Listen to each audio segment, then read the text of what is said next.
Hello students, कैसे हैं आप लोग। उम्मीद है कि सब लोग अच्छे होंगे। तो एक बार फिर से आप सभी का बहुत बहुत स्वागत है आपकी अपनी फेवरेट लाइव क्लास में। तो आज है संडे और आज हम आए हैं आपके लिए लेकर 20 महत्वपूर्ण प्रश्न जो पूरी किताब के हैं और ये सारे प्रश्न बोर्ड एग्जाम में आ सकते हैं।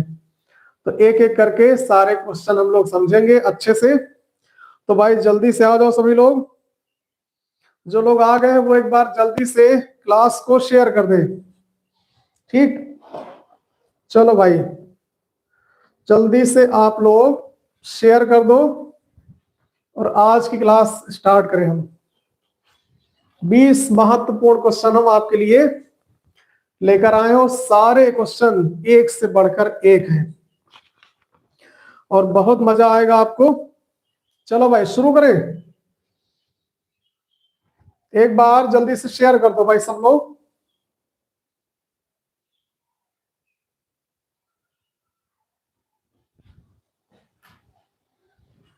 देखो क्वेश्चन हम टाइप नहीं करा पाए हैं तो इसलिए आज के दिन आपको क्वेश्चन लिखना ही पड़ेगा, यानी कि हमें लिखना पड़ेगा।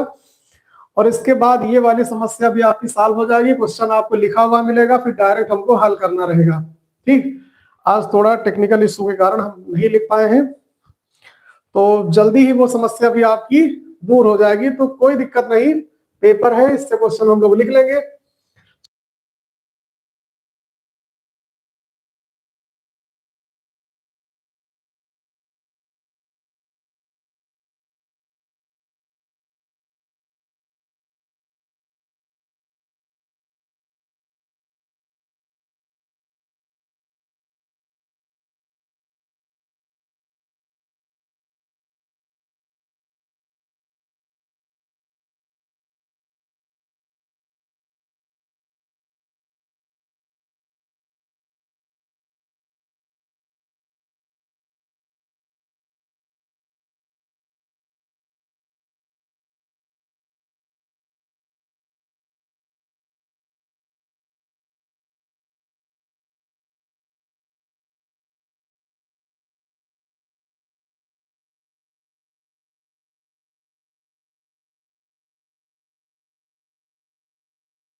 हेलो भाई, हेलो हेलो हेलो। अरे आवाज नहीं आ रही तो फिर कैसे सुन रहे हो। हेलो, अब आई आवाज।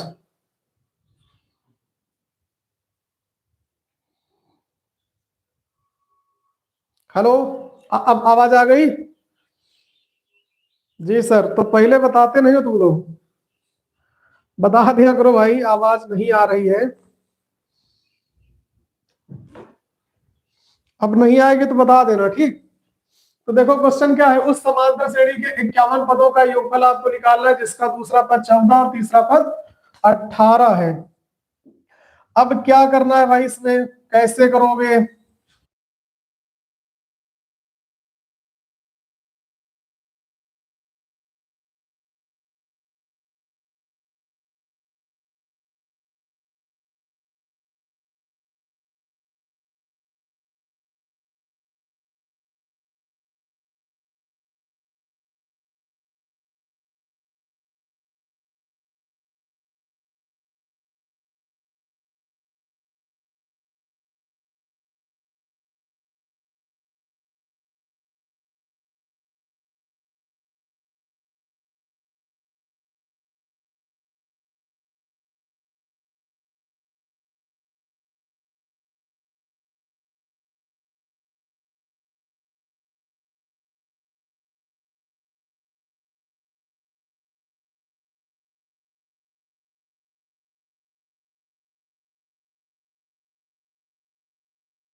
हेलो, अब बताओ भाई, आवाज आई?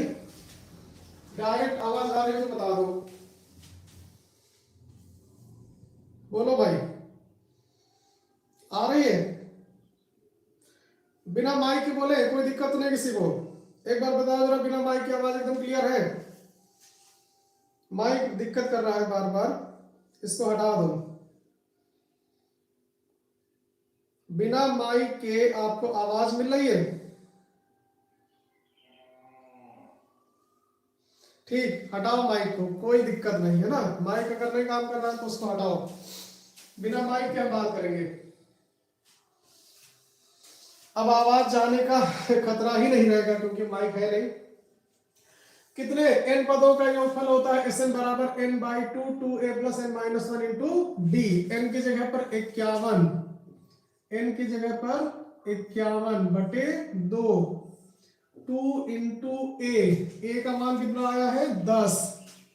यहां हो गया 10 प्लस n की जगह पर 51 माइनस 1 इंटू d की जगह पर 4, d का मान 4 आया है। बस इसको हल कर लो तो s 51 बराबर हो जाएगा 51 बटे 2, ये हो गया 10 दूना 20, और इधर 50 और 4, 50 का 4 से गुणा करा, 5 को 20, 200 है ना। तो हो गया s 51 बराबर कितना? 51 बटे 2, और ये हो गया 220। अब भाई ये 2 से कट जाएगा, 2 से कटेगा 110, 51 से गुणा करा दो, 51 का 110 में गुणा कराओ, 110 का 51 से, 110 और 550, 0 1 6 5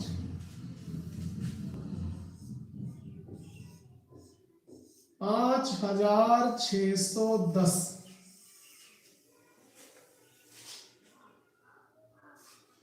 बोलो भाई, कोई दिक्कत किसी को? ये हो गया पहला क्वेश्चन।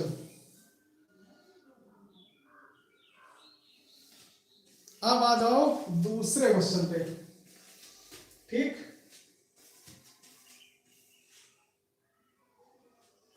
दूसरा क्वेश्चन देखो।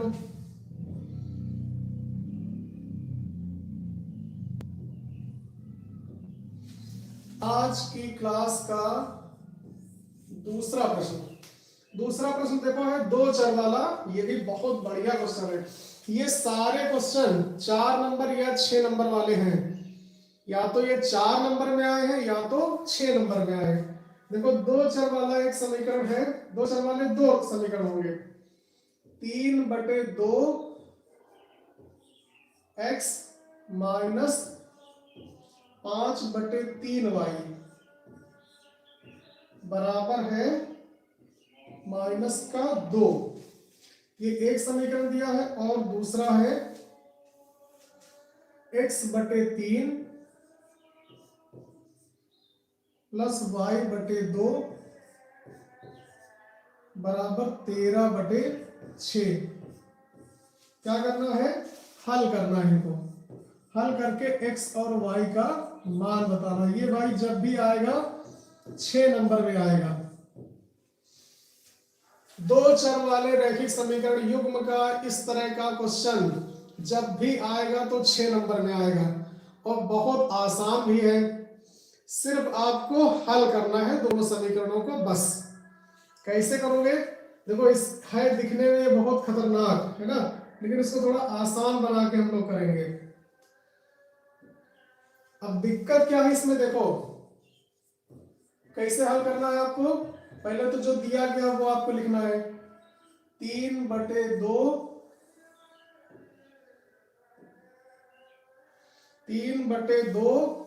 x माइनस 5 बटे 3 y बराबर माइनस 2। अब हम इसको पहला समीकरण लिख सकते हैं, लेकिन ये दिखने में थोड़ा सा खतरनाक है, और अगर दिखने में है खतरनाक तो फिर हल करने में भी दिक्कत होगी। तो सबसे पहला काम ये करना है कि जो ये आपको कठिन दिख रहा है इसको सरल बनाओ, थोड़ा सा आसान बनाना है इसको। क्या करना है, इस समीकरण को आसान करना है, मतलब इजी हो जाए आपके लिए, तब हल कर सकते हो आराम से। अब बताओ इसमें दिक्कत कहां पे है? दिक्कत ये हो रही है 2 वाली, ये 3 वाली। अगर ये बटे में संख्याएं ना हो तो ये क्वेश्चन बहुत आसान है ना। तो इनको कैसे हटाओगे? इनको हटाने का तरीका, इनको हटाने का तरीका क्या करेंगे? देखो, इन दोनों को हटाना है बस, और कुछ काम नहीं करना है। अगर हम यहाँ पर 2 से गुणा करा दें तो ये 2 हट जाएगा, यहाँ पे 3 से गुणा करा दें 3 हट जाएगा। लेकिन अलग अलग करा नहीं सकते, तो कोई ऐसी संख्या बताओ जिसमें दोनों से गुणा करा दें। तो हम 6 से गुणा करा दें तो दोनों हट जाएंगे, है ना। तो हम पूरे समीकरण में क्या करेंगे, इस समीकरण अभी नहीं लिखेंगे, इसको थोड़ा सरल करके तब 1 मानेंगे इसको। सबसे पहला काम इसको आसान बनाना। आसान कैसे बनेगा? जब हम इसमें दोनों पक्षों में 6 से गुणा करा देंगे तो देखो ये समीकरण आपकी आसान हो जाएगी। 6 से गुणा कराओ, यहां 6 से गुणा कराओगे तो हो जाएगा 2 तिहाई 6 और 3 त्रिका 9x। देखो आसान हो गया। माइनस यहां 6 से गुणा कराओगे तो हो गया 3 दूनी 6 और 2 आया 2 पंची 10 y। इधर कराओगे 6 से तो हो गया माइनस का 6 दूनी 12। अब ये बन गया आपका समीकरण आसान। ठीक, क्या हो गया? आसान समीकरण आपका ये बनके तैयार हो गया। ये है आपका समीकरण 1। अब इसको एक समीकरण मान लेंगे, कोई दिक्कत नहीं होगी। यही काम आपको करना, पहले उसको आसान बनाना है। ठीक, क्या करना है? आसान बनाना है, फिर समीकरण उसको मान लेना है। ये हो गया समीकरण 1। इसी तरह इसको लिखो। और दूसरा क्या दिया गया है? दूसरा है x/3 प्लस y/2 बराबर 13/6। इसमें किससे गुणा कराओगे? इसमें भी 3 और 2 है तो 6 से गुणा करा दो, दोनों साफ हो जाएंगे। इसमें भी दोनों पक्षों में 6 से गुणा करा देंगे। तो 6 से जब यहां कराओगे तो 3 दूनी 6 तो 2x आएगा। ठीक, यहां कराओगे तो 2 तिहाई 6 3y आएगा। और जब इधर 6 से कराओगे तो 6 से 6 पूरा कट जाएगा, सिर्फ 13 बचेगा, है ना। तो ये भी बन गया आपका समीकरण 2 और ये हो गया आसान। बताओ भाई, कोई दिक्कत? अब इन दोनों समीकरणों को हम हल कर सकते हैं बहुत आसानी से। तो ये काम आपको पहले करना है। क्या करना है? सबसे पहले यही काम आपको करना है कि जो समीकरण कठिन दिया गया उसको पहले आसान बनाना है। अब इन दोनों को क्या कर सकते हो? देखो ध्यान से, किसी एक के गुणांक बराबर कर लो। यहां पर देखो माइनस का 10y है, यहां पर 3y है, तो इसमें गुणा करा दो 3 से, इसमें गुणा करा दो 10 से, बस दोनों के गुणांक बराबर हो जाएंगे, है ना। किससे करा दो? 10 से। इसमें करा देंगे हम 10 से। तो यहां पर आप लिख लेना समीकरण 1 में 3 से तथा 2 में 10 से गुणा करके क्या कर देंगे? जोड़ देंगे 10 से गुणा करने पर। यहां लिख भी दिया हमने तो आपको आसान लगे। चलो भाई 3 से गुणा करो, 3 9 27 x और 10 का 3 से कराओगे 30 y, फिर 12 तिहाई 36 हो गया। इसमें 10 से करा दो 20x प्लस 30y बराबर 13 धामा 130, है ना। अब इनको जोड़ोगे तो ये y से y कट जाएगा, क्योंकि प्लस का 30y माइनस का 30y हो गया कैंसिल। ये दोनों प्लस के हैं तो जुड़ जाएंगे, 20 और 27 47x, है ना। और इधर 130 का घटाओ कितना बचेगा 36, तो बचेगा 94। 30 तो पूरा चला गया, 6 और कम कर लो यानी कि 94। तो x बराबर क्या होगा 94 बटे 47, कट जाएगा 47 दूना 94। यहां से x की वैल्यू आ गई 2। देखो कितना आसान हो गया। अब x का मान आपको किसी एक समीकरण में रख देना है, तो y का आ जाएगा। x का मान कहाँ रखेंगे, समीकरण जो आपको अच्छा लगे इसमें रखोगे, इसमें रखो, इसमें y प्लस का है, समीकरण 2 में रखने पर किसी में भी आप रख सकते हो, एक में रखो चाहे 2 में रखो, हम समीकरण 2 में रखेंगे। समीकरण 2 आपका क्या है 2x, तो 2x नहीं लिखेंगे, अब x का मान रखेंगे 2 गुणे 2 प्लस 3y, 3y बराबर 13 है ना। x का मान रख दिया तो हो गया 2 दूनी 4 प्लस 10y बराबर 13, तो 10y बराबर उधर जाएगा ये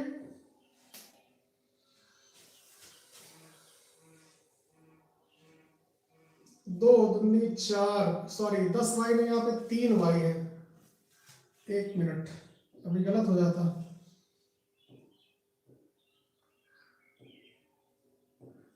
3y है भैया, 3y, देखो 2x प्लस 3y, 10 कहां से हमने ले लिया, ऊपर से अच्छा ले लिया था। तो 3y बराबर क्या होगा, 3y बराबर होगा 13 माइनस 4, तो 3y बराबर हो गया 9, तो y बराबर हो गया 9 बटे 3, 3 एकम 3, 3 त्रिका 9, y बराबर आ गया 3। अतः अब नीचे भाई लिख देना दोनों मान के, एग्जामिनर यही देखे और कुछ ना देखे हो, उससे कह दो नीचे मान लिखा है ये आप देख लो सर जी, और इसी पे हमको नंबर दे दो पूरे पूरे।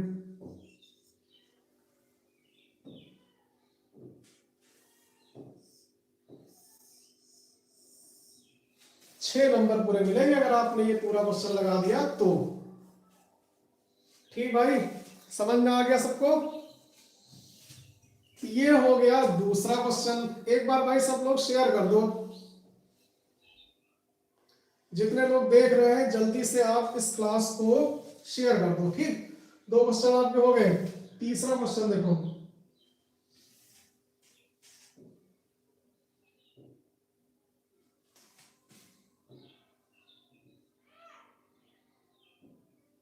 तीसरा क्वेश्चन देखो, ये सब बोर्ड एग्जाम के 2024-2025 के क्वेश्चन है सारे। तीसरा क्वेश्चन है, एक लंब वृत्तीय शंकु, एक लंब वृत्तीय शंकु, ये मेंसुरेशन का है भाई। एक लंब वृत्तीय शंकु की तिर्यक ऊंचाई, की तिर्यक ऊंचाई, ये सब बोर्ड एग्जाम में आए हैं 2024 और 25 के। तिर्यक ऊंचाई 13 सेंटीमीटर, तिर्यक ऊंचाई 13 सेंटीमीटर तथा संपूर्ण पृष्ठीय क्षेत्रफल, संपूर्ण पृष्ठीय क्षेत्रफल, संपूर्ण पृष्ठीय क्षेत्रफल दिया गया है 90 पाई सेंटीमीटर स्क्वायर। ठीक, तो आधार का व्यास क्या होगा, आधार का व्यास आपसे पूछा गया है, तो आधार का व्यास आपको निकालना है, ये क्वेश्चन है। बता भाई, क्वेश्चन समझ में आया। एक लंब वृत्तीय शंकु की तिर्यक ऊंचाई 13 सेंटीमीटर है और संपूर्ण पृष्ठीय क्षेत्रफल है 90 पाई सेंटीमीटर स्क्वायर, तो आपको उस शंकु के आधार का व्यास बताना है। व्यास तभी बता सकते हो जब आपको त्रिज्या पता हो, व्यास तभी बता सकते हो जब आपको त्रिज्या पता हो। तो चलो भाई करें इसको। सबसे पहले शंकु बना ले। ये तो हो गया भाई शंकु। शंकु ऐसे होता है, सब लोग जानते हो। ये है इसकी ऊंचाई, ये इसकी त्रिज्या, और ये इसकी तिर्यक ऊंचाई। तिर्यक ऊंचाई है 13 सेंटीमीटर, यानी ये एल का मान है। तिर्यक ऊंचाई को एल से प्रदर्शित करते हैं। त्रिज्या आपको निकालनी है तो उसको मान लो आर, और कुछ, बस और कुछ नहीं है। अगर आप आर निकाल लो तो व्यास आप आराम से निकाल सकते हो 2 गुना करके। ठीक, तो शुरुआत कहां से करेंगे? माना त्रिज्या, माना शंकु की त्रिज्या बराबर आर। शंकु की त्रिज्या बराबर आर, और एल आपको दिया गया है, तिर्यक ऊंचाई आपको दी गई है। तिर्यक ऊंचाई को किससे लिखते हैं? एल से। तिर्यक ऊंचाई यानी कि एल कितना है? 13 सेंटीमीटर। और क्या दिया गया है? संपूर्ण पृष्ठीय क्षेत्रफल। संपूर्ण पृष्ठीय क्षेत्रफल दिया गया है, कितना है? 90 पाई सेंटीमीटर स्क्वायर। अब अगर आपको इसका फार्मूला पता होगा तभी ये क्वेश्चन लगेगा, नहीं तो भैया लगा नहीं पाओगे। बताओ भाई कमेंट करके कितने लोगों को फार्मूला पता है। शंकु का संपूर्ण पृष्ठीय क्षेत्रफल, बोलो भाई, किसी को पता है? संपूर्ण पृष्ठ, शंकु का संपूर्ण पृष्ठ भाई बोलो।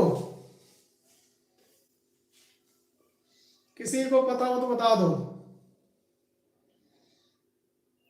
कंपोजिट स्कूल मीरापुर, इनको पता है? देखो हम बता दें, पता होगा लेकिन आप लोग बता नहीं पाओगे। देखो इसका जो वक्र पृष्ठ होता है वो होता है पाई आर एल।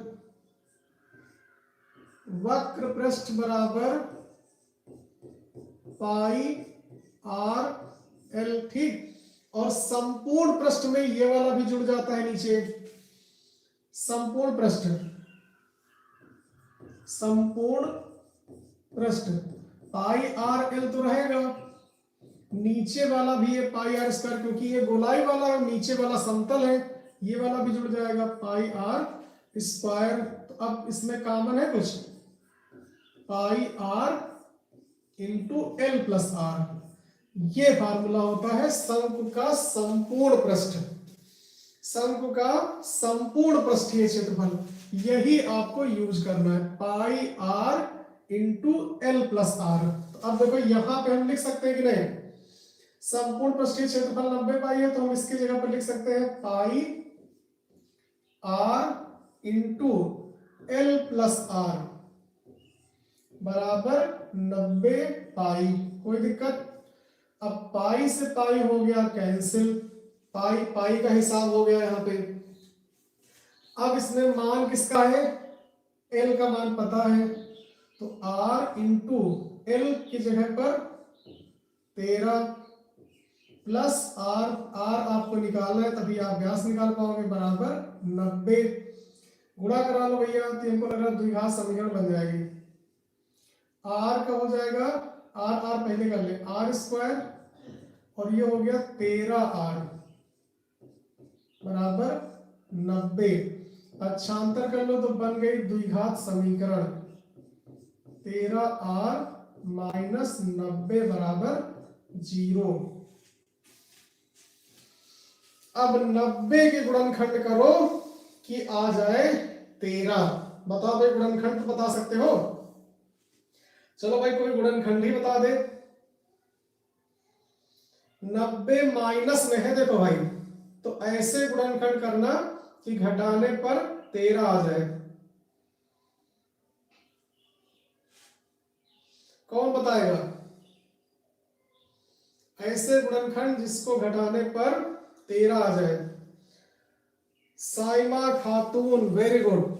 18 पंचे 90 और 18 में से 5 घटाओगे 13 आएगा। Very good.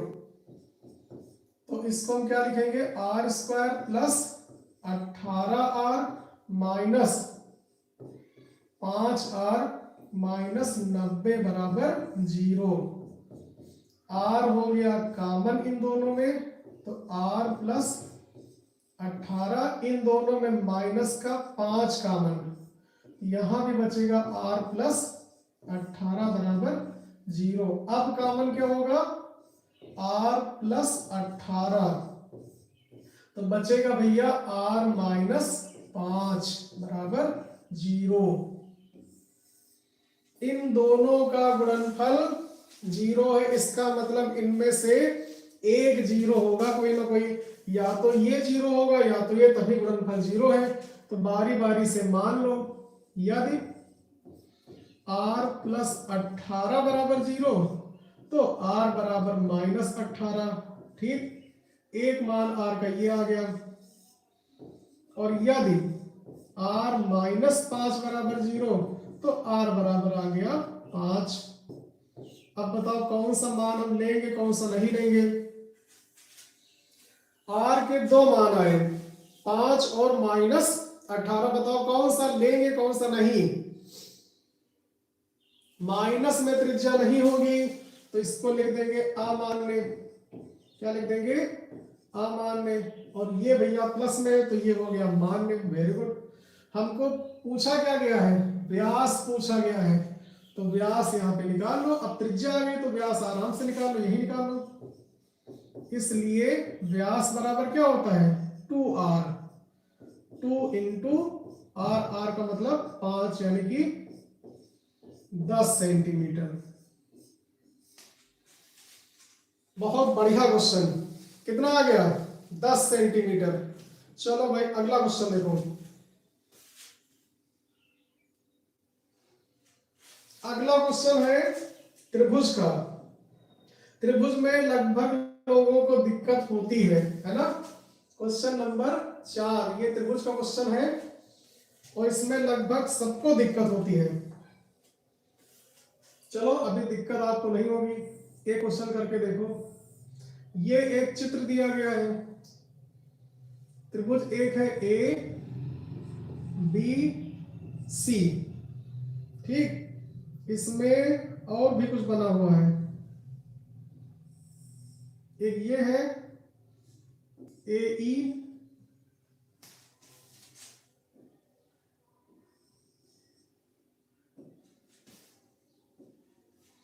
ये है ई, और भैया क्या है, इसी के समांतर एक और रेखा है,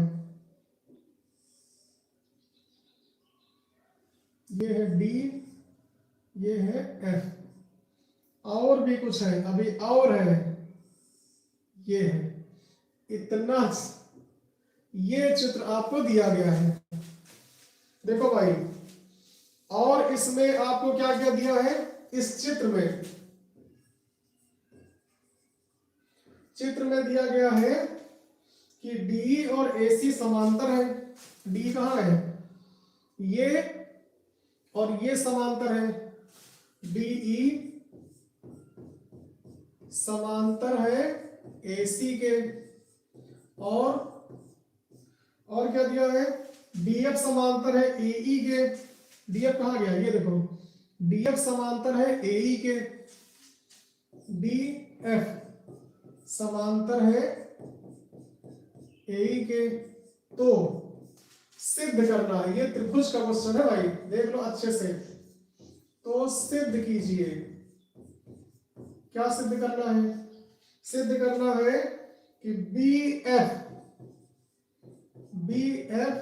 अपान FE, BF अपान FE बराबर है BE अपान EC।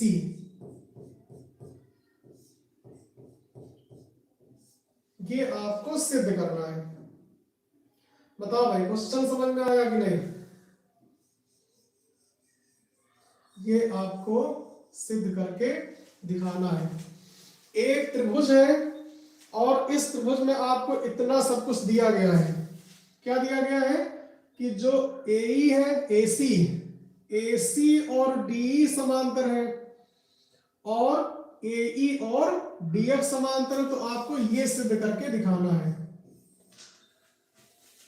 बताओ भाई कैसे करोगे, कौन से नियम से होगा ये बता दो जरा, अगर आपको पता हो तो।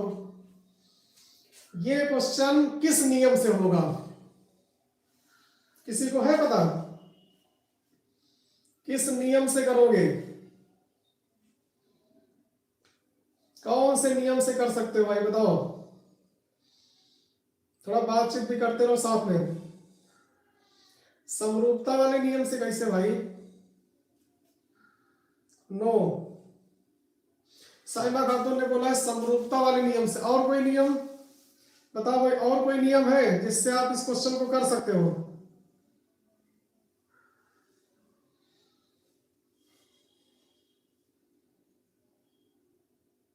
बोलो भाई बोलो, कौन से नियम से कर सकते हो? मोहम्मद सफीक ने कहा है थेला की प्रमेय, अरे मतलब इनका है थेल्स की प्रमेय। Very good. कौन सी प्रमेय? थेल्स की प्रमेय। इस क्वेश्चन में आपको थेल्स की प्रमेय का यूज करना है, तो पहले थेल्स की प्रमेय आपको याद आनी चाहिए, तभी तो पता लगा। थेल्स प्रमेय ही नहीं पता आपको तो फिर क्वेश्चन ये नहीं होगा। थेल्स प्रमेय क्या है देखो, थेल्स प्रमेय ये है, किसी त्रिभुज की एक भुजा के समांतर खींची गई रेखा, थेल्स प्रमेय समझो, किसी त्रिभुज की एक भुजा के, ये मान लो एक भुजा है कोई, इसके समांतर खींची गई रेखा अन्य दोनों भुजाओं को जिन बिंदुओं पर प्रतिच्छेद करती है, जिन बिंदुओं पर प्रतिच्छेद करती है, वे बिंदु उन दोनों भुजाओं को समान अनुपात में विभाजित करते हैं। मतलब इनका अनुपात ए डी और डी बी का अनुपात बराबर होता है ए ई और ई सी का अनुपात। ये है थेल्स प्रमेय। ठीक, यही प्रमेय आपको यहां पर लगानी है। अगर किसी त्रिभुज में आपको एक भुजा के समांतर रेखा कोई दिख जाए, समझ लो कि वहां पर थेल्स प्रमेय लगेगी, 100% लगेगी। अब बताओ इसमें थेल्स लगेगी कि नहीं लगेगी? ये त्रिभुज अगर है तो ये समांतर रेखा है, ये वाला त्रिभुज मान लेंगे तो ये समांतर रेखा, 2 बार थेल्स प्रमेय आपको इसमें लगानी है। तो चलो भाई लगाते हैं थेल्स प्रमेय। थेल्स प्रमेय से ये क्वेश्चन होगा। ठीक, थेल्स प्रमेय आपको याद होनी चाहिए। किसी त्रिभुज की एक भुजा के समांतर खींची गई रेखा अन्य दोनों भुजाओं को जिन बिंदुओं पर प्रतिच्छेद करती है, वे बिंदु उन दोनों भुजाओं को समान अनुपात में विभाजित करते हैं। इसे कहते हैं थेल्स की प्रमेय। देखो भाई कैसे करेंगे हम लोग। सबसे पहले आप इसका फिगर बनाओगे, फिगर यहां बना है मान के चलो, यही करना है। ठीक, त्रिभुज ए बी सी में यहां अलग बना के दिखा दे तो समझ में आ जाए। पहले हम ये करेंगे, त्रिभुज ए बी सी और इसमें देखो समांतर रेखा है डीई, ये वाली। इतने से मतलब आपको पहले रखना है। एक त्रिभुज एबीसी में देखो ये समांतर दिखी कि नहीं दिखी, और ये आपको दिया भी गया है कि डी एसी के समांतर है, डी एसी के समांतर है। तो बताओ थेल्स प्रमेय लगेगी कि नहीं लगेगी? इसमें लगाओ थेल्स प्रमेय, लगेगी, बिल्कुल लगेगी, क्योंकि एक भुजा के समांतर रेखा है तो ये जिन बिंदुओं पर प्रतिच्छेद करेगी वे बिंदु इनको क्या करेंगे, समान अनुपात में विभाजित करेंगे। तो बस यही काम आपको करना है। शुरुआत कहां से? त्रिभुज ए बी सी में क्या दिया गया है आपको? डीई, यानी कि ये समांतर है एसी के, आपको दिया गया है डीई समांतर है एसी के, इसलिए क्या लगाओगे? इसलिए भैया थेल्स प्रमेय यहां पे लगेगी। इसलिए थेल्स प्रमेय से। और थेल्स प्रमेय क्या कहती है, सबको पता है कि इनका इनका अनुपात बराबर इनका इनका अनुपात, यानी बीई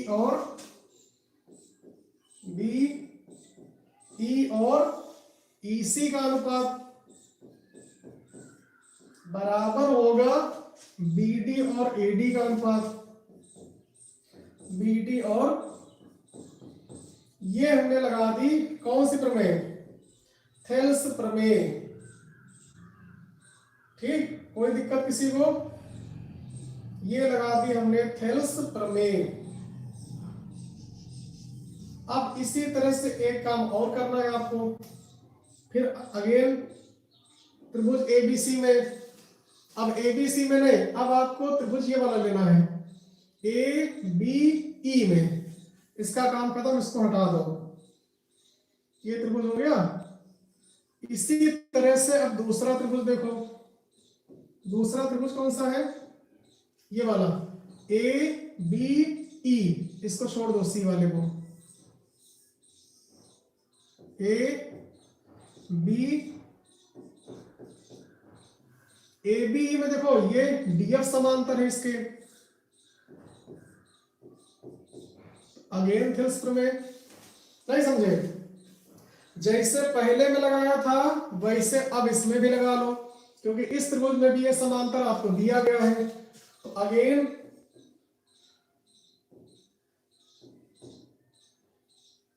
अब क्या करना है, फिर त्रिभुज में, त्रिभुज ए, क्या नाम इसका, ए बी ई, क्या दिया गया है, ये दिया गया है, चाहे यहां पे लिख लेना, दिया गया है। क्या दिया है इस त्रिभुज में, क्या दिया है, डीएफ और ए समांतर है, डीएफ समांतर है ए के, ये भी आपको दिया गया है। तो यहां भी लगेगी क्या, थेल्स प्रमेय, यहां पे लगा दो थेल्स प्रमेय। तो थेल्स प्रमेय लगाओ तो क्या मिलेगा आपको, इनका इनका अनुपात बराबर इनका इनका अनुपात, बी एफ बटे एफ ई, बी एफ बटे एफ ई बराबर होगा बी डी बटे ए डी, बी डी बटे, ये हो गया आपका कौन सा, समीकरण 2। पहले से हमने बना लिया समीकरण 1, दूसरे त्रिभुज से बना लिया समीकरण 2, इसका हटा दो, काम हो गया खत्म। क्योंकि आपको देखना तो उसी में है, हमने अलग आपको दिखा दिया था बस। अब इन दोनों समीकरणों को ध्यान से देखो, समीकरण 1 और 2 को ध्यान से देखो, क्या मिला आपको, दोनों का एक साइड देखो बराबर है। समीकरण 1 में भी एक साइड में ये लिखा है, नहीं लिखा है, और समीकरण 2 में भी एक साइड में ये लिखा है, मतलब दोनों का एक साइड बराबर है। तो जब दोनों की तुलना करोगे तो ये वाला भी बराबर होगा, जैसे लिखा हो x बराबर 2 समीकरण 1 और y बराबर भी 2 समीकरण 2। तो समीकरण 1 और 2 से रिजल्ट क्या मिलेगा कि जब 2 और 2 बराबर है तो x और y भी बराबर होंगे, यानी x बराबर। तो ऐसे याद रखो कि जब दो समीकरणों में एक साइड बराबर हो तो दूसरा ऑटोमेटिक बराबर हो जाता है। तो क्या हो जाएगा, बी ई अपान ये वाला, इधर पहले लिखा तो ये पहले लिख लो। समीकरण 1 और 2 से क्या मिलेगा आपको, समीकरण 1 व 2 से क्या रिजल्ट मिलेगा, बी एफ बटे एफ ई बराबर बीई बटे ईसी। ये मिल गया भैया आपको रिजल्ट, यही आपको सिद्ध करना था। लिख दो हेंस प्रूव्ड।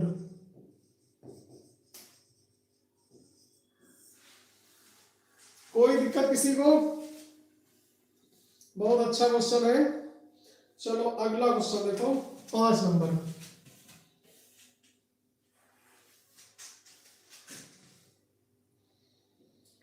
5 नंबर है, 2 अंकों की एक संख्या,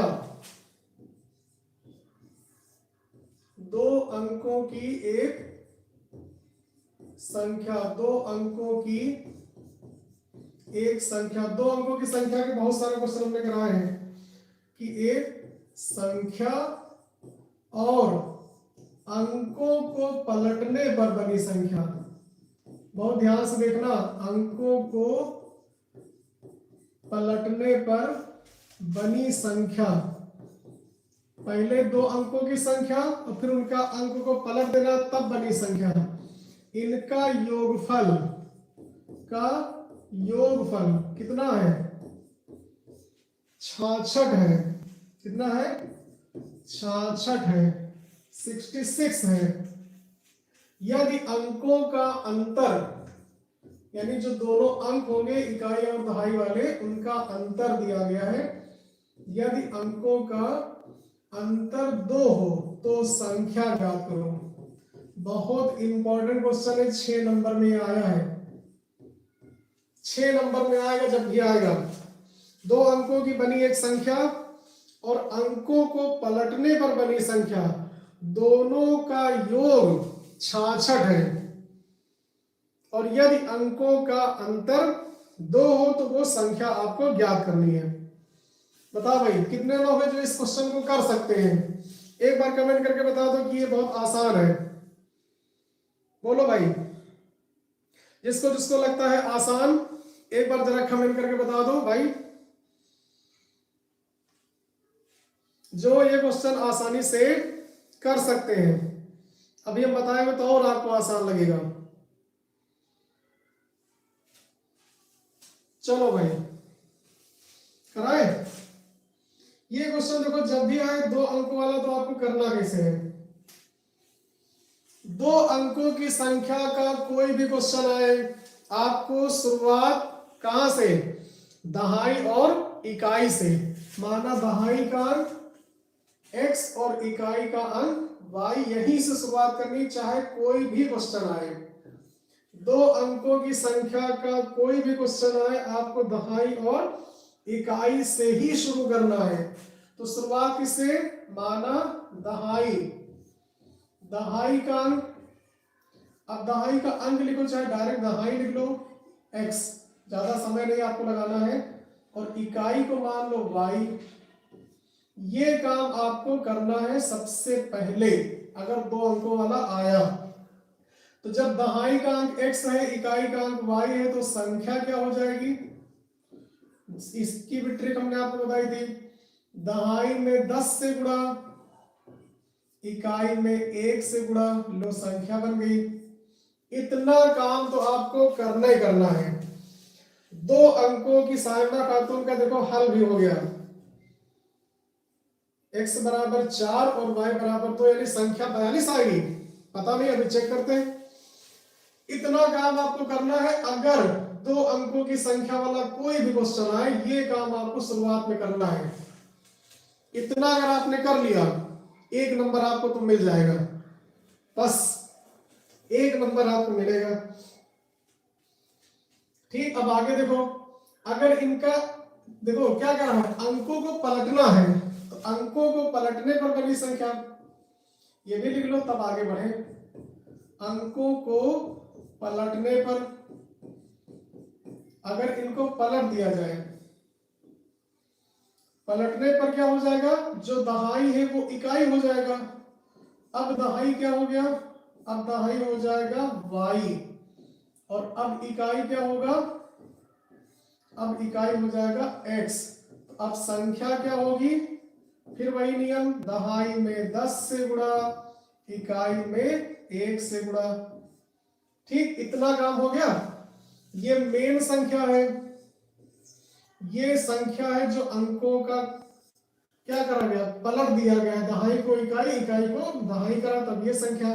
अब प्रश्नानुसार इन्हीं दोनों का योगफल 66 है। क्या है? 66, इन्हीं दोनों का, इस संख्या का और इस संख्या का। तो प्रश्नानुसार क्या लिखेंगे, 10x प्लस वाई प्लस, इसको भी जोड़ देंगे 10y प्लस x बराबर 66। कोई दिक्कत, 10 और 1 11x हो गया, ये भी हो गया 10 और 1 11y बराबर 66। अब इसमें 11 से भाग कर दो तो और आसान हो जाए, x प्लस वाई बराबर हो गया 6। ठीक, ये बन गया समीकरण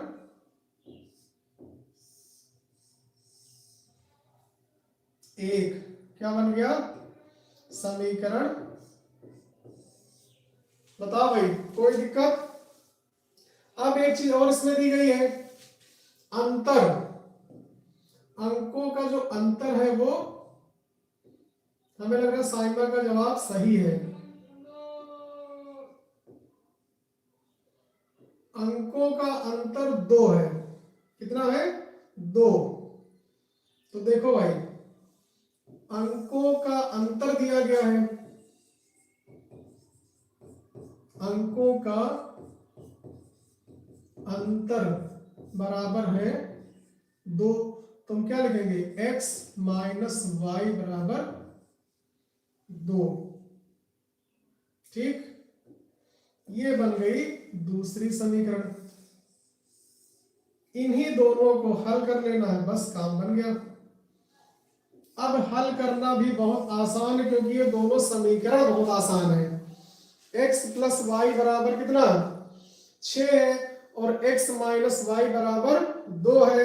और हमें लग रहा है कि साइमा का एकदम सही है। कंपोजिट स्कूल मीरापुर का भी अभी आया है, 4 और 2 यानी संख्या 42 आनी चाहिए। चलो भाई दोनों हल कर लेते हैं। अब देखो कितना आसान क्वेश्चन हो गया।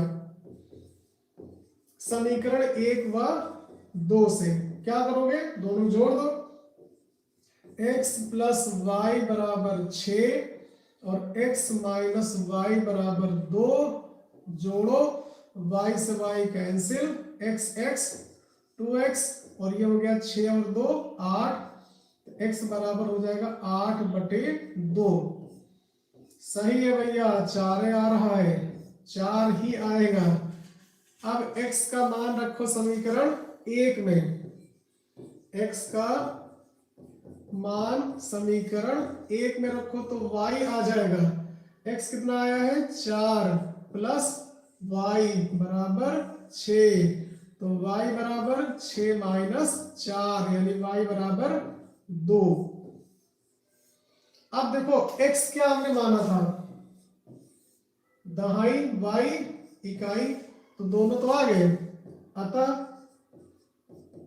दहाई कितना हो गया, दहाई हमारा हो गया 4, इकाई कितना हो गया, इकाई हो गया 2।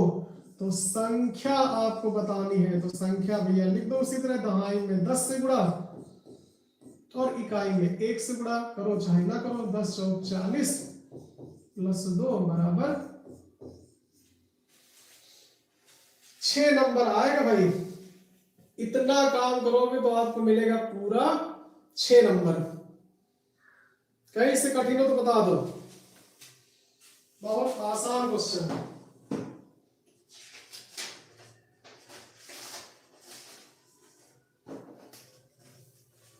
चलो भाई आगे बढ़े, 6 नंबर।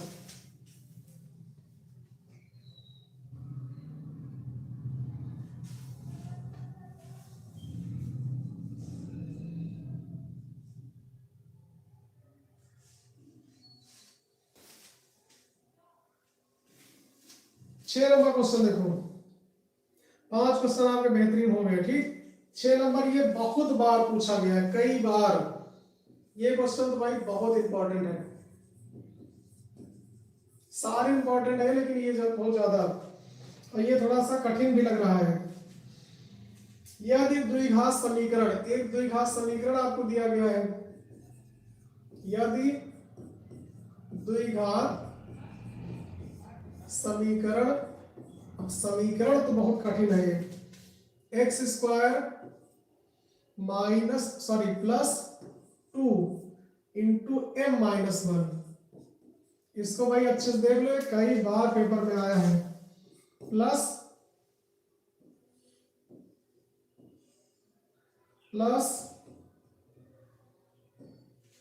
m प्लस 5 बराबर 0 के मूल समान है। इससे इंपॉर्टेंट क्वेश्चन कोई नहीं होगा। तो m का मान क्या होगा? कितनी बार आप इसको कर चुके होंगे। सबसे इंपॉर्टेंट क्वेश्चन, यदि द्विघात समीकरण x स्क्वायर प्लस 2 इंटू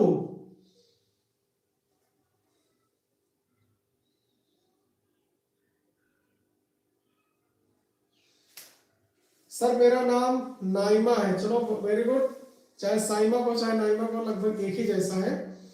यदि द्विघात समीकरण देखो दिया गया x square plus 2 into m minus 1 into x plus m plus 5 के मूल समान है, तो m का मान, मूल समान की केवल एक कंडीशन हमने आपको याद करा दिया था कि जब भी मूल समान वाला क्वेश्चन आए, मूल समान का मतलब क्या होता है? मूल समान तभी होते हैं जब d बराबर 0 हो। तो इसमें अगर जैसे मिल गया आपको कि मूल समान है, तुरंत आपको आइडिया हो गया कि हमको d बराबर 0 करना है। बस मूल समान का मतलब d बराबर 0, और इसमें मूल समान है मतलब d बराबर 0 आपको करना है, बस और कुछ नहीं करना है। तो पहले आप समीकरण लिख लो, x square plus 2 into m minus 1 into x plus m plus 5 बराबर 0। अब देखो जब हम d बराबर 0 करेंगे ना, तो d का मतलब क्या होता है? B square minus 4ac। अब हमको a चाहिए, b चाहिए, c चाहिए, तो ये आएंगे कहां से? यहां से तुलना करने पर।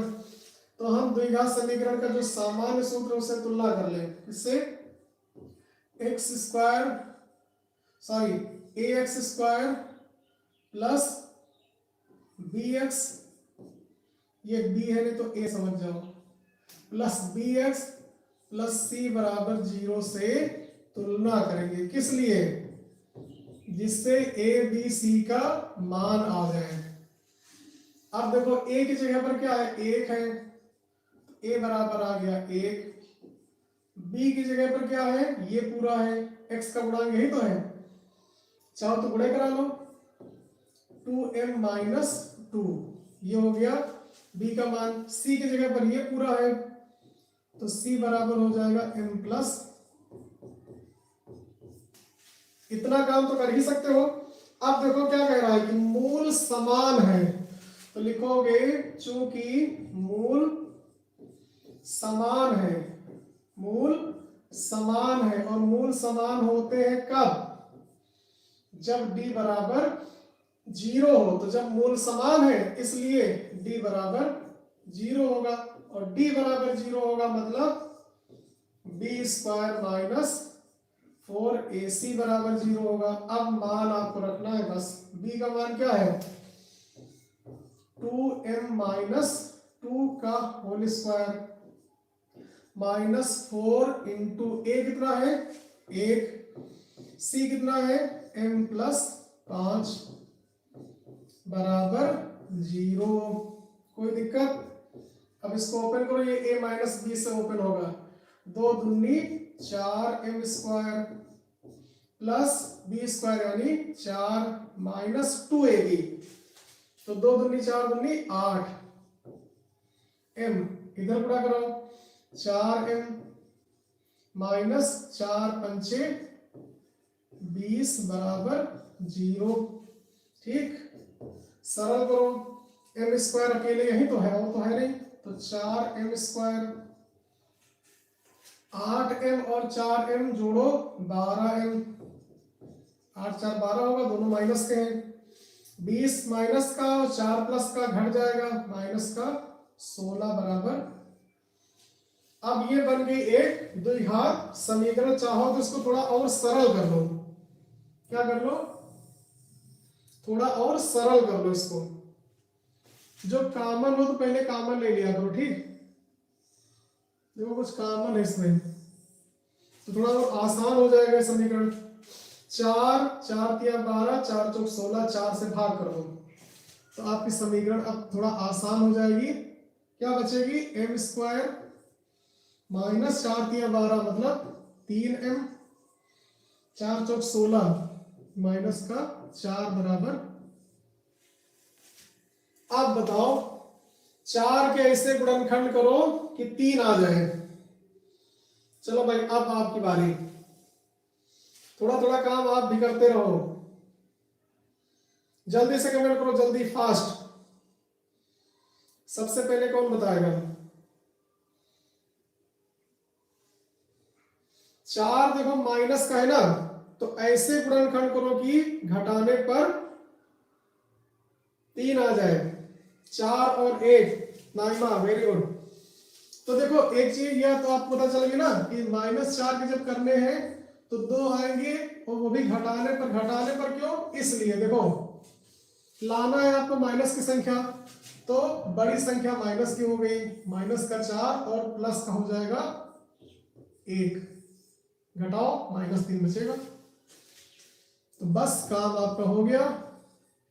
एम स्क्वायर माइनस का 4m प्लस m माइनस 4 बराबर 0।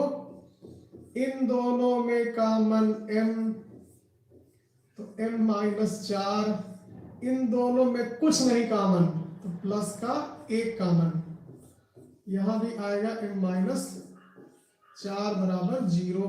अब कॉमन क्या होगा? m माइनस 4, तो बचेगा m प्लस, इन दोनों का गुणनफल 0, इसका मतलब दोनों में से कोई एक 0 होगा। कौन होगा नहीं पता, तो बारी बारी से मान लो भाई, या तो ये 0 होगा या तो ये 0 होगा। यदि m माइनस 4 बराबर 0 तो m बराबर हो गया 4, नो प्रॉब्लम। और यदि m प्लस 1 यानी m प्लस 1 बराबर 0 तो m बराबर हो गया माइनस का 1। अतः m के 2 मान आ गए, दोनों एक साथ लिख लो, 4 और माइनस। एग्जामिनर से कहते भैया इसी को देखना, और अगर उसका मिल गया आंसर शीट से तो पूरे के पूरे 6 नंबर आपको मिल जाएंगे। ठीक, कोई दिक्कत? चलो भाई 7 नंबर।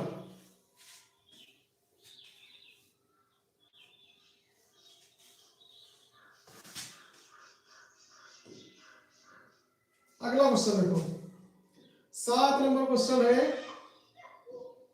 एक चित्र आपको दिया गया है, ये भी बहुत इंपॉर्टेंट है। इधर हम चित्र बनाते हैं और फिर क्वेश्चन आप आराम से लगा सकते हो।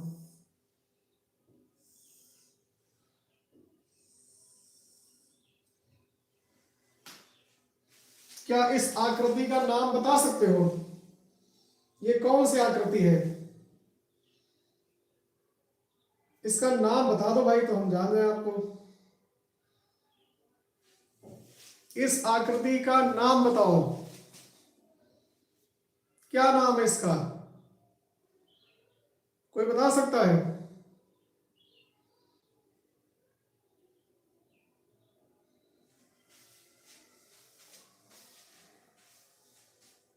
चलो भाई हम बता दें, इसका नाम है त्रिज्यखंड। क्या है? त्रिज्यखंड है। जेमिनी वर्मा ने बताया पिज्जा।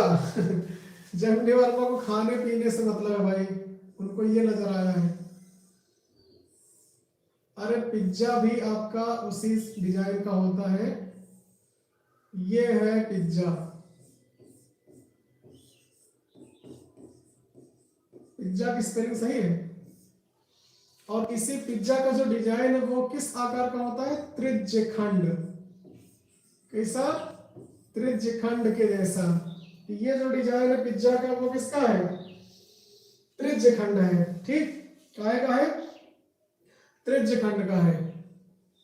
तो त्रिज्यखंड ये जो चित्र है इसमें एक चीज अभी और है। क्या है? छायांकित भाग आपको दिया गया यू। इसका क्षेत्रफल आपको निकालना है।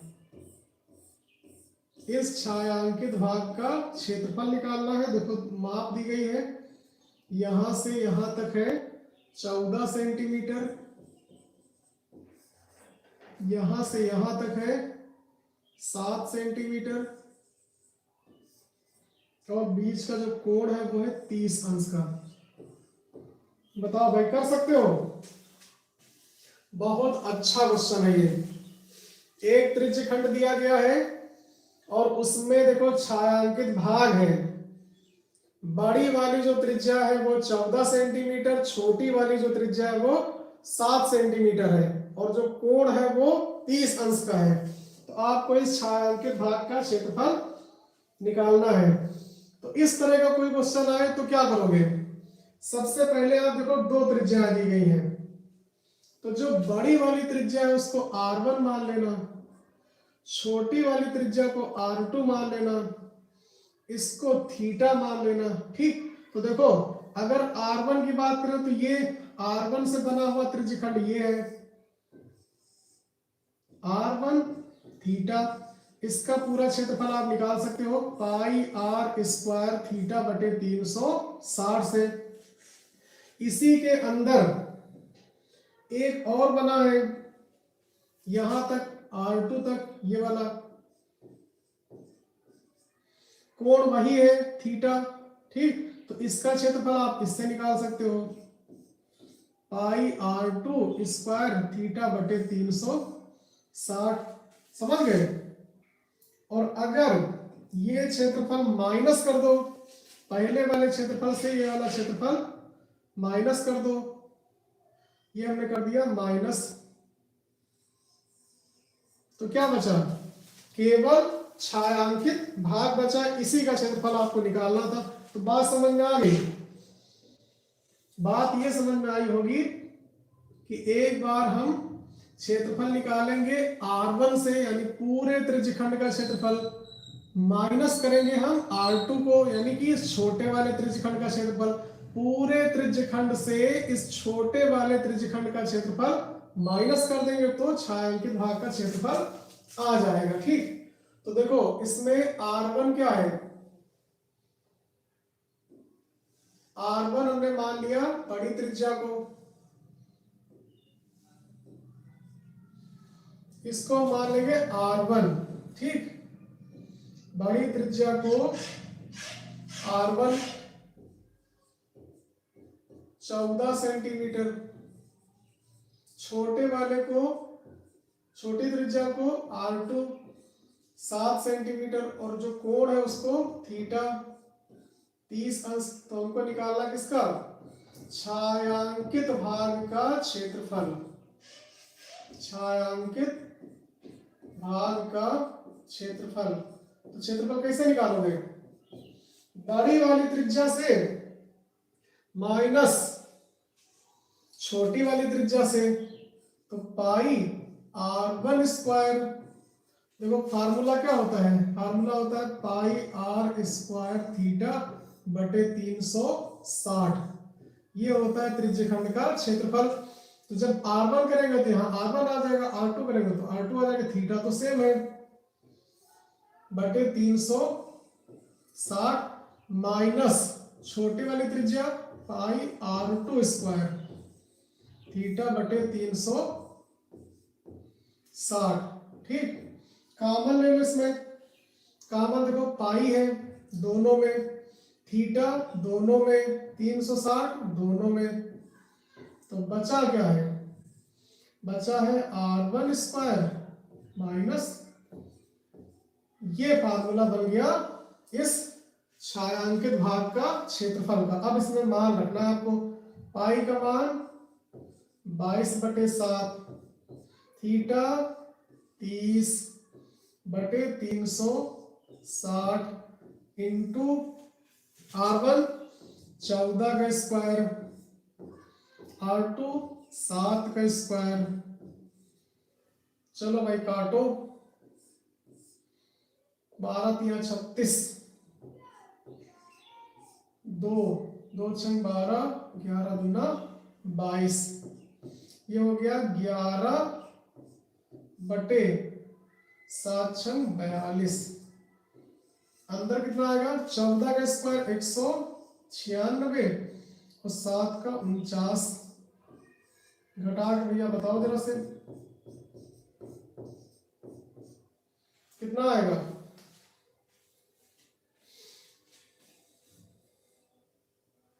बताओ घटा के।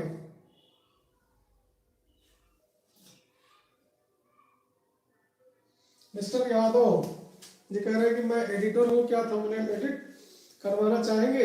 बिल्कुल करवाना चाहेंगे, आपसे हम बात करेंगे क्लास के बाद। ओके,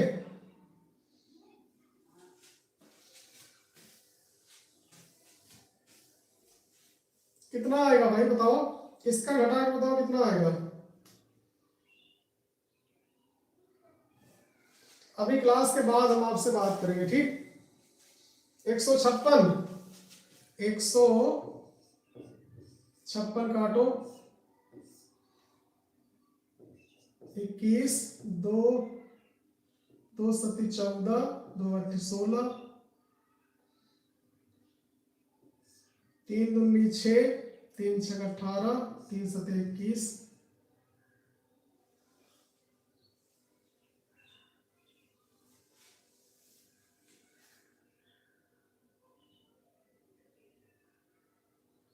कितना आएगा?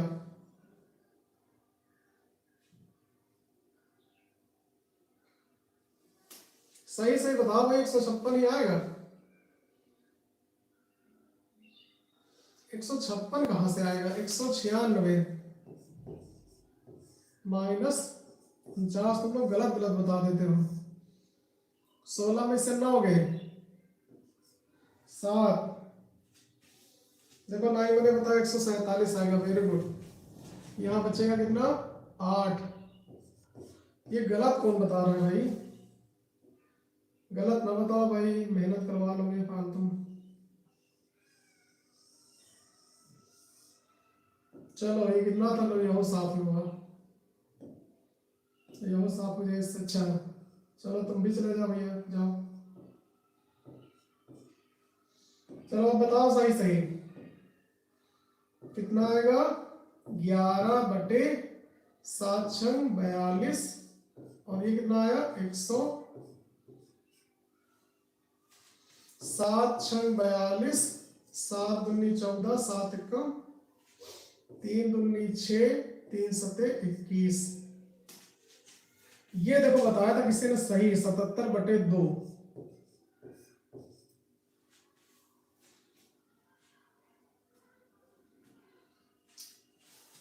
बस ये आ गया 77/2। चाहे तो काट दो, 2 से तो कट जाएगा आराम से।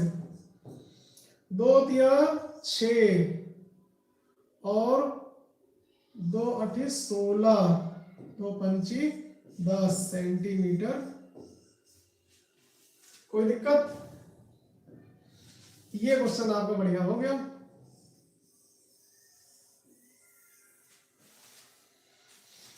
त्रिज्य खंड वाला भी आपको मजेदार लगा होगा क्वेश्चन ये।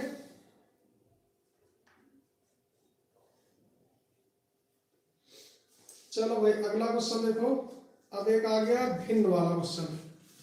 भिन्न वाला क्वेश्चन भैया अच्छे से समझ लो, 6 नंबर में आता है भिन्न वाला क्वेश्चन।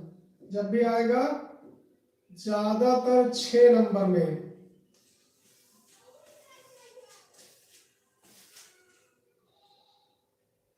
7 नंबर हो गया, 8 नंबर देखो। भिन्न वाला क्वेश्चन देखो भाई। भिन्न वाला क्वेश्चन क्या है, बहुत ध्यान से देखना।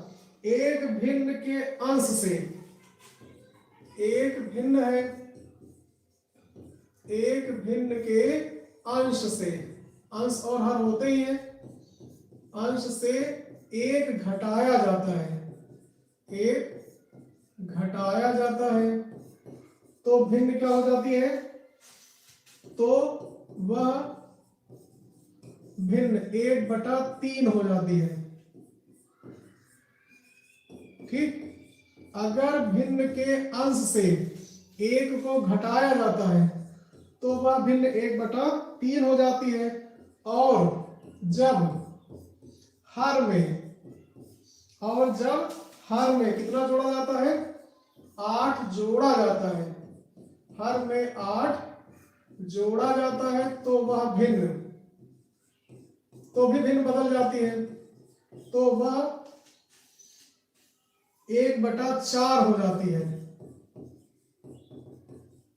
तो बताओ भैया भिन्न क्या है वो? तो भिन्न ज्ञात करना है आपको।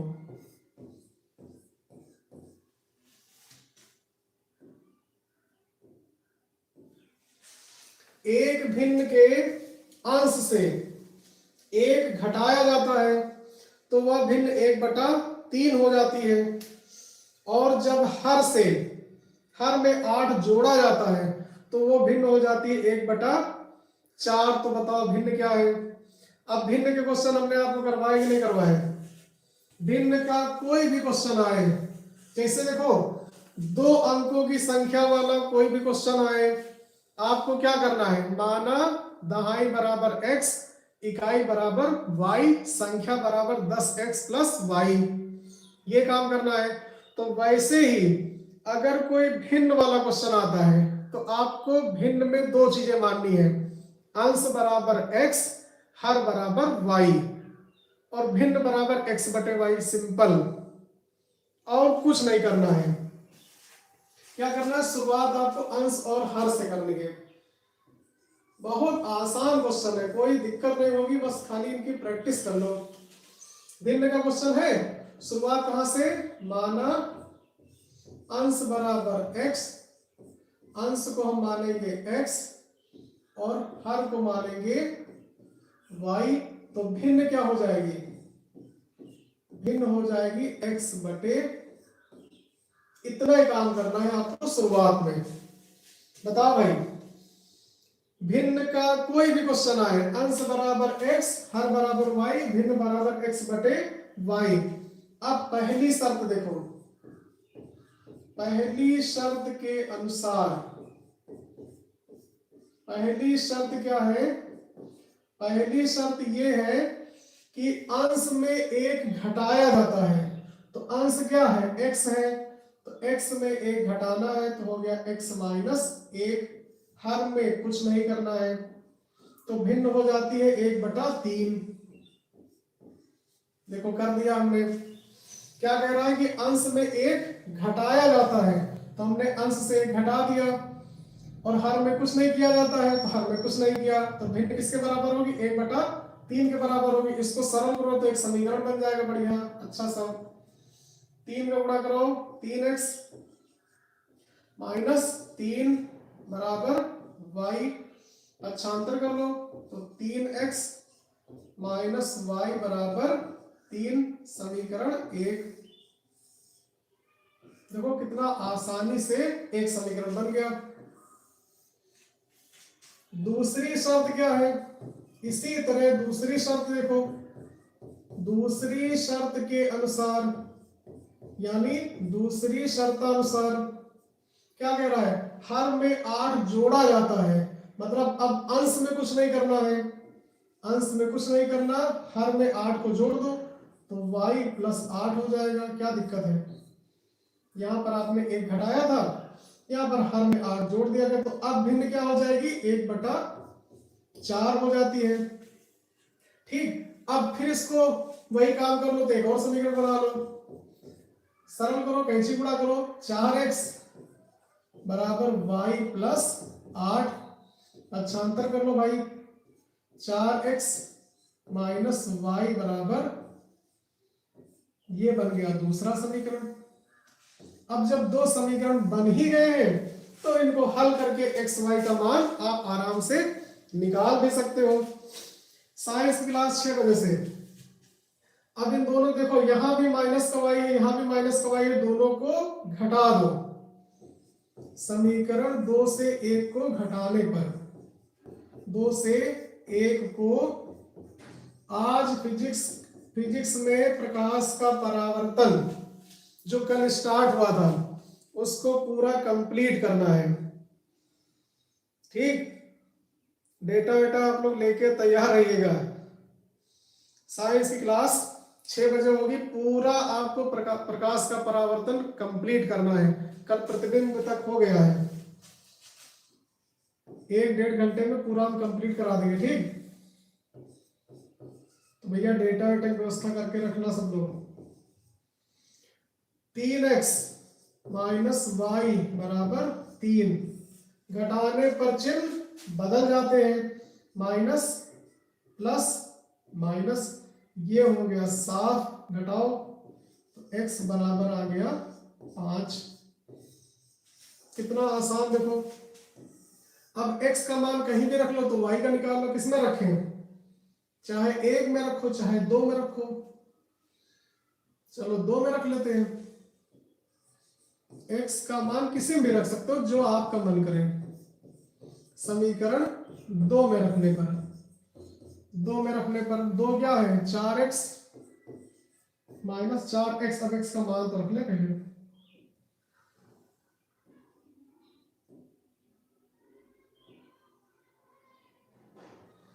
4 इंटू एक्स यानी कि 5 माइनस वाई बराबर 8, 4 पंचे 20 माइनस वाई बराबर 8, तो ये माइनस का वाई बराबर हो जाएगा 8 माइनस 20, है ना।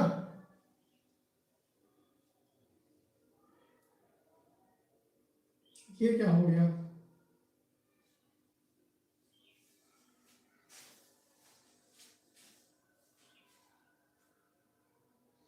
4x बराबर वाई प्लस 8 इधर आया।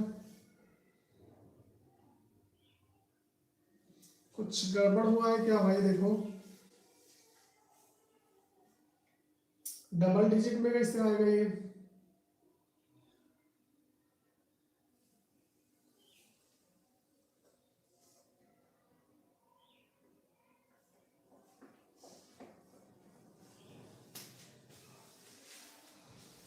ये तो डबल डिजिट में y का मान आ रहा है।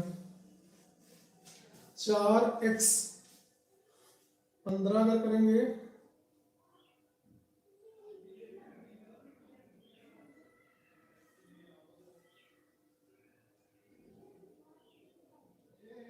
चलो आए, आने तो क्या दिक्कत है ना, कुछ भी आए, हो सकता है यही हो। माइनस का y बराबर माइनस 12, नो प्रॉब्लम, यही आएगा, 12 सही है। ठीक, देखो माइनस माइनस कट गया, y बराबर 12 आया, तो देखो अंश क्या आया आपका, अंश आ गया 5, हर आ गया 12, तो भिन्न क्या होगी 5/12, 5/, सही है कि गलत है चेक कर लो, उत्तर की जांच कर लिया करो।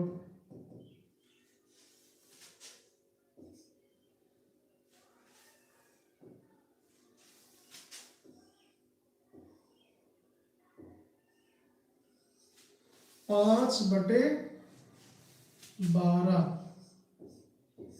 कैसे जांच करोगे, चेक करके देख ले इधर, 5/12 सही है एकदम। पहली शर्त लगाओ, एक घटाया जाता है अंश से, एक घटा के देख लो, एक घटाओ तो कितना आएगा 4/12 हो जाएगा, यानी कि 4 एकम 4, 4 3 12, सही है।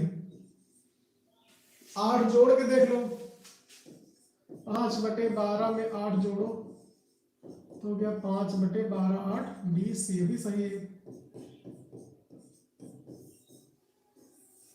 सही है भैया, सही है, मेरे गुड, 5/12। बस आपको समझ में आ जाए तो हमें बहुत खुशी होगी। कितने लोगों को समझ में आ गया जल्दी से बता दो।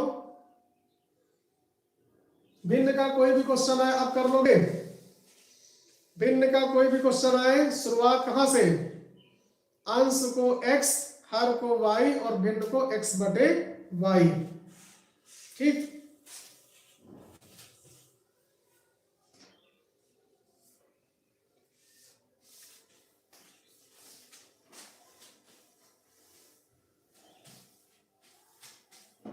चलो भाई अगला क्वेश्चन, पानी पी ले।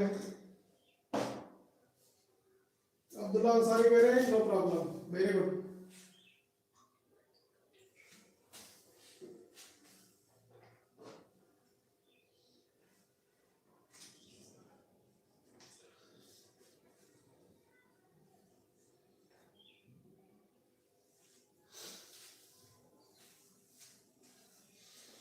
चलो भाई अगला क्वेश्चन देखो,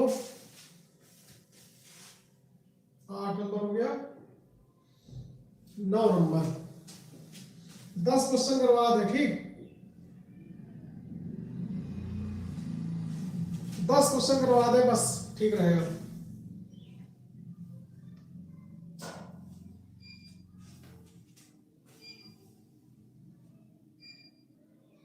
देखो लाइट भी चली गई। चलो एक क्वेश्चन जल्दी से करवा दे, हमको लग रहा है 9 ही क्वेश्चन हो पाएंगे। लाइट भी चली गई है, ज्यादा देर चल नहीं पाएगा, फिर शाम को मिलेंगे, ठीक। क्वेश्चन ये है कि एक हम चित्र बना रहे हैं डायरेक्ट, आप उसी से कर, एक चतुर्भुज ABCD, एक चतुर्भुज ABCD किसी वृत्त के परिगत यानी वृत्त के बाहर खींचा गया है। पहले वृत्त बना लें, फिर चतुर्भुज बना लें।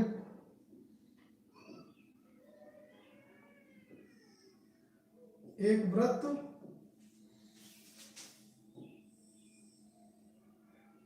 ये वृत्त हो गया, इसके परिगत चतुर्भुज,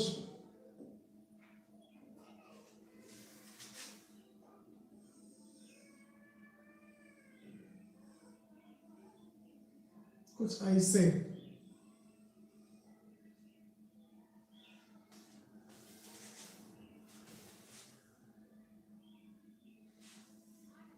लाइन भी सीधी खींच ले, क्या दिक्कत है ना।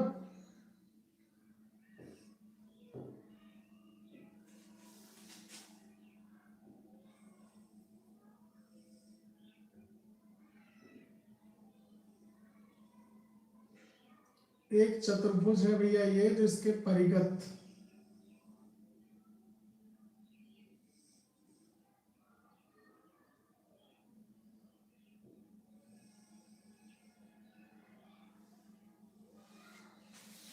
ये चतुर्भुज है, ठीक।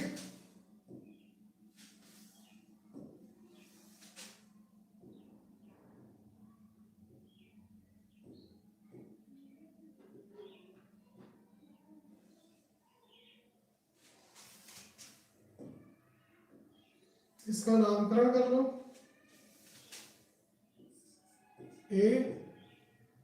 ABCD दिया गया है, ABCD एक चतुर्भुज वृत्त के परिगत है। तो आपको इसमें सिद्ध करना है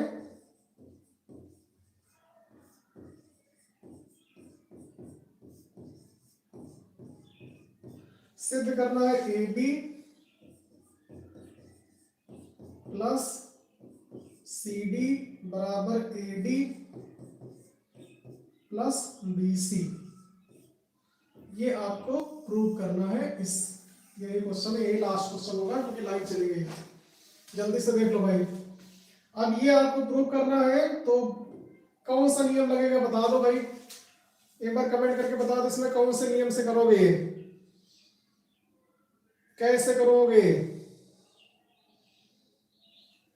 चलो हम ज्यादा पूछने में टाइम नहीं लगाएंगे। देखो आपको ये नियम लगाना है, किसी वृत्त के बाहर स्थित बिंदु से खींची गई स्पर्श रेखाएं आपस में बराबर होती, सिंपल नियम ये लगाना है। तो बिंदु A से खींची गई स्पर्श रेखा, इसको कुछ मान लो, ये स्पर्श बिंदु है, इनको कुछ हम मान लेते हैं, इसको मान लो P, इसको मान लो Q, इसको मान लो R, इसको मान लो S। तो देखो अगर बिंदु A मानोगे तो इससे खींची गई स्पर्श रेखा AP और AS हो जाएगी, है ना, ये दोनों, और ये दोनों आपस में बराबर होंगी, नहीं होंगी। वृत्त के बाहर स्थित बिंदु से खींची गई स्पर्श रेखाएं आपस में क्या होती हैं, बराबर होती हैं। डायरेक्ट हम करे दे रहे हैं। यहां पर आप लिख लेना पहले कि वृत्त के बाहर स्थित बिंदु से खींची गई स्पर्श रेखाएं खींची गई, दो ही खींची जा सकती है, दोनों आपस में बराबर होती है। स्पर्श रेखाएं आपस में बराबर होती हैं, ये आप जानते हो, आपस में बराबर होती है। ठीक, तो यही नियम लगा दो। अगर बिंदु ए से करोगे तो एपी और एस बराबर हो जाएंगे, ज्यादा लिखेंगे नहीं। ठीक, इसलिए एपी बराबर एस, समीकरण एक ये बिंदु ए से हो गई। इसी तरह बिंदु बी से भी बीपी और बीक्यू हो जाएंगे, ये भी आपस में बराबर होंगी। ये नियम तो लगा ही सकते हो, बीपी बराबर बीक्यू, समीकरण दो। इसी तरह सी से कर लो, सी क्यू और सी आर आपस में बराबर होंगे, सी क्यू बराबर सी आर, समीकरण तीन। इसी तरह बिंदु डी से डीएस और डीआर बराबर होंगे, ये भी स्पर्श रेखा है दोनों, डीएस बराबर समीकरण चार। अब इन चारों को जोड़ लो, काम हो गया आपका। 1 + 2 + 3 + 4, समीकरणों को क्या करना है, जोड़ देना है बस। तो चलो जोड़ो, तो AP plus BP plus CQ plus DS, CQ CQ इधर का जुड़ जाएगा ना सब पूरा, सीक्यू प्लस डीएस बराबर इधर का जुड़ जाएगा as plus BQ plus CR और प्लस डीआर। अब देखो कुछ बन रहा है, एपी और बीपी कहाँ है, एपी और बीपी को जोड़ोगे तो बन जाएगा एबी, ये बन जाएगा एबी है ना। और सीक्यू और बीक्यू जोड़ना है, तो इधर डीएस है, इधर आपको लाना पड़ेगा, सीडी लाना है ना। तो सीक्यू को हटा के आप क्या करो, सीक्यू किसके बराबर है, सीक्यू बराबर है सीआर के, तो इसकी जगह पर सीआर कर लो। एपी प्लस बीपी तो काम बन गया, इसकी जगह पर सीआर, क्योंकि सीक्यू और सीआर बराबर है, देखो यहाँ रख लो सीआर, और प्लस डीएस की जगह पर क्या कर लो, ये डीएस है, डीएस के बराबर आरडी है, इसको भी हटा दो, तो हो गया यहाँ पर आर डी, तो आपका सी डी बन जाएगा। इधर क्या लाना है, एएस, एएस कहाँ है, एएस और डीएस, एएस तो आपका ठीक है, प्लस आर डी कहाँ गया, ये डी आर की जगह पर कर लो एस डी यानी डीएस, ये हो गया। प्लस क्या लाना है, बी क्यू, बी क्यू तो सही है, सी आर की जगह पर क्या कर लो, सी क्यू कर लो, ये बराबर है। ये सब कहां से किया, लिख देना समीकरण 1 2 3 4 से। अब देखो मिलाओ, एपी बीपी को मिलाओ तो बन गया ए बी, ठीक, सी आर डी आर को मिलाओ तो बन गया सी डी। इधर आ जाओ, एएस डीएस को मिलाओ, एएस और डीएस कहाँ गया, एएस डीएस को मिलाओ तो बन गया ए डी। इसी तरह बीक्यू सीक्यू को मिलाओ तो बन गया बीसी। यही आपको